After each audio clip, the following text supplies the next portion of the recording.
So I'm back. I've had a week off YouTube, not really posting anything, and not even replying to comments, and I said that I replied to comments at least once a week. So I failed you there, but I have been doing many things. I moved house, so this commentary is actually coming to you from somewhere that I've never worked before, and it actually feels quite weird. You know, when you get used to somewhere and then it just totally changes and everything feels different. I mean, even the room I'm sitting in is not even, like, great for acoustics, so if there's a little bit of an echo on today's commentary, I do apologise for that, but I will try and get it sorted in the next few days. And I'm just going through, like, utter chaos right now. There are boxes everywhere, clothes everywhere. It's like a total nightmare, but I do have my priorities straight. I needed to bring you guys a video, and I thought like an update on what's going on with Battlefield 4 and what we can expect in the future would probably be a good thing to do right now. A lot of people have been asking me on Twitter over the last few days, like how to get onto Xbox CTE. There are so many things changing that I thought I'd just bring everyone up to speed with what's going on. So let's start with the community map project, the jungle map.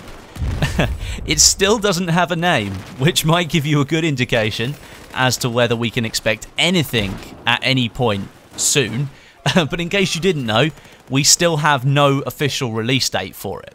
It was actually removed from the CTE a few weeks back to make space for the remastered Dragon Valley map from Battlefield 2. And there's footage of that in the top right hand corner in the little eye thing that YouTube's added recently. If you click that, you can go watch that video. That's why there hasn't been an update on the jungle map for such a long time, because it hasn't been on CTE for anyone to give feedback on. It is now back in CTE because Dragon Valley's gone again, but it's in the same state that it left CTE, so no changes have really been made. And with that in mind, I wouldn't get your hopes up of a release date until Dicelate officially announced something. And as you'll know from previous Battlefield 4 updates, when they give a release date, even then sometimes it can change, so I wouldn't get your hopes up for that one.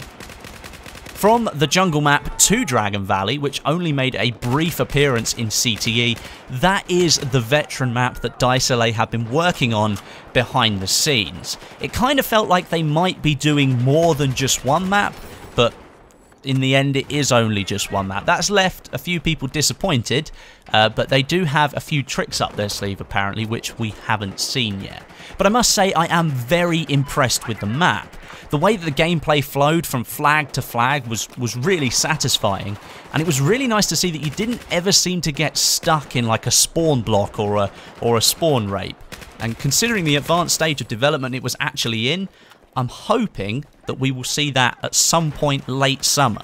But again, we've only seen it very, very briefly, and we don't have a release date yet. And finally, on the maps front, the Night Operations Pack, and that's Zavod 311, Golmud Railway, and Shanghai at night. These maps have been in development for a while now, and it's safe to assume that these are the ones that are closest to being released. If I do remember rightly, we did the unofficial night mod with Shadow6 and a few other YouTubers before Christmas 2014. So it's been a long time since night maps first made their appearance in Battlefield 4, and I would like to think that they're not far away from being released. No release date yet, but it is something that will come in a pack, I think, as all three maps have now been tested extensively on the CTE. Moving from maps to what tick rate the servers that run them are going to use. The 60Hz and 120Hz servers have been live in the CTE for a couple of months now, and the difference in performance is night and day. I kid you not, every single bullet registered, and the gameplay just felt so smooth, and it's like you don't realise how much you appreciate something until it's taken away, because going back to 30Hz in Battlefield 4 Vanilla, which does feel better than the 10Hz that we had when the game first released, still feels way behind the 120Hz Master Race servers that are currently on the CTE. Now, these servers haven't really been spoken about much since they dropped into testing, and I have a sneaking suspicion that they won't ever see the light of day, in Battlefield 4 at least.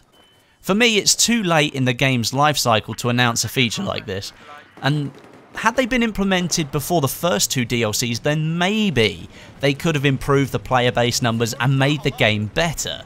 But now, all of the official DLC has come along and has been released anyway. What would the point of the higher tick rate be? Unless you're talking about competitive play, which would obviously benefit from a faster tick rate. My thoughts are that DICE are using the 60 and 120Hz servers in the CTE to test for future Battlefield titles, either developed by them or DICE Stockholm. And it's logical to assume that they'd want to show that they'd learned from the mistakes of releasing a game with such poor server stability and performance by announcing 60 and 120Hz servers on release. Not only would this offer a smoother online experience for everyone playing the game, but it would actually give Battlefield a leg to stand on when it comes to competitive play. DICE, if you are listening, throw a working matchmaker into Battlefield 5 or whatever that game is going to be called, on top of the fast tick rate servers, and I kid you not, your esports presence will grow dramatically.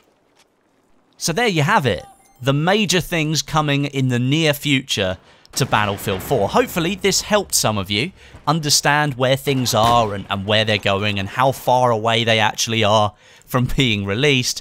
I know we all want new content, but I do like the way that DICE are dropping it in like little packages, because then you get to play a little bit, maybe you get a little bit bored or it's not for you, but you still know that something else is coming out in the near future that you're probably going to enjoy. And you can wait in anticipation for what they have coming up next. Just before I go, I did say I'd announce a winner of those game codes from my previous video. I stuck the video link into a random comment picker to remove any bias whatsoever, and the winner is Osman Amir. Congratulations, buddy. I followed you on Twitter and sent you a direct message as well, so just reply to that and I'll send you the game codes. Thank you everyone for entering, and I will be doing a console code giveaway next week in one of my videos, so stay tuned for that. But thanks very much for watching. I hope you enjoyed the video. Leave me a like if you did. A lot of people have been asking for a new house/flat tour, which I'll get to work on next week. But don't forget to hit up g2a.com/r/Westy and grab yourself a great deal. The link's in the description.